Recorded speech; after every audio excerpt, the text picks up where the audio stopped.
It is National Literacy Month, and that means time where we focus on some of the critical needs of our community and our country as it relates to our ability to read and write.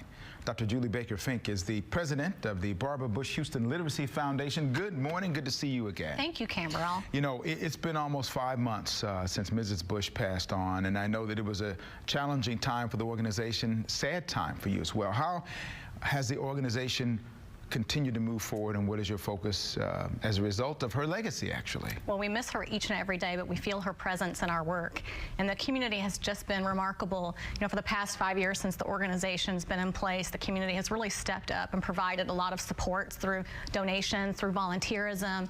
And Mrs. Bush left a 30-year indelible legacy championing the cause of literacy across our country, and that work is not going to stop because of her passing. I don't know how many people understand how passionate she was about this. Every time I go back and I look at some of the video of her with the children in various places, it is just etched on her face as somebody who really, really loved this organization. She was incredibly passionate. You know, she set the example for all of us, Camberell, and she's left it in our hands to continue our good work, her good work in the community. This whole goal now going forward, what is it that is some of the biggest challenges for you moving forward now in terms of literacy in our community? Yeah, and I think you know, I look at them as opportunities rather than challenges, and I do that because I want to keep an optimistic viewpoint on what we can do because we've seen so much momentum, so much support from the community, and I think there are 3 key areas that we're going to focus on. We're currently undergoing a strategic planning process for the next few years, and one of them is providing more family supports, family education, and parent supports. You know, parents are a child's first and most important teacher, and we need to make sure that parents are equipped with the knowledge and the resources to be in that prominent role. We recently made a substantial investment in our public libraries. There's a national model called Family Place Libraries. So we're going to be creating Family Place centers in 8 Harris County public libraries where there'll be staff trained at the libraries and specialty resources, an area where parents of children ages birth to 4 can go in and get supports and training. So that's one thing. A second thing is you know, children can't read at home if they don't have access to books. And research shows that when children have access to books in the home and choice in what books they read more often, which we know practice makes a difference, and they enjoy reading lifelong for pleasure. So we're going to continue to expand our efforts through our My Home Library program and other efforts in the community to make sure kids have books in the home. So My Home Library is an opportunity for books to be taken, or for people to take books into their home so that at least they will be there to read. The kids don't have to go far to be able to read. Absolutely. We launched this innovative program a year ago where we've built a custom website. You can go to it at myhomelibraryhouston.org.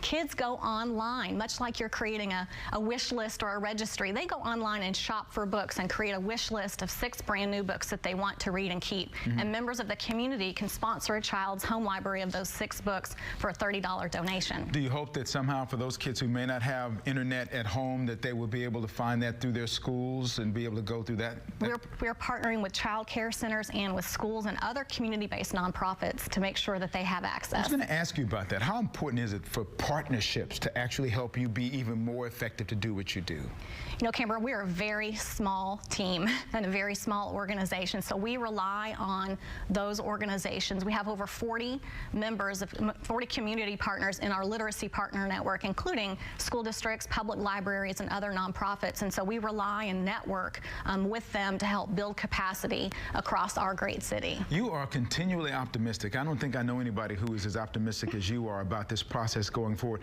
What do you most want people to know about what you're doing and how they can help you do what you're doing? Well, first of all, you know, literacy is and should be a key priority for our city. It's foundational for success and living the American dream. And there are opportunities, whether or not you have time to give through volunteerism, money to give through resources to help us advance our programs, or just in kind. Clean off your bookshelves and donate them to an organization to put them in the hands of someone who needs them most. So everyone has an opportunity. Mrs. Bush always believed that everyone can do something, and so we're hoping that we can help more and more people of Houston step up and find that something that they can do. I'm going to put the website on my Newsmakers website so people can take the advice of Dr. Fink and Mrs. Bush, do something, right? Thank you again. Thank you, Always good to see you. Appreciate You've given it. me my optimism dose for the week. I appreciate that. Great. Thank you. Well,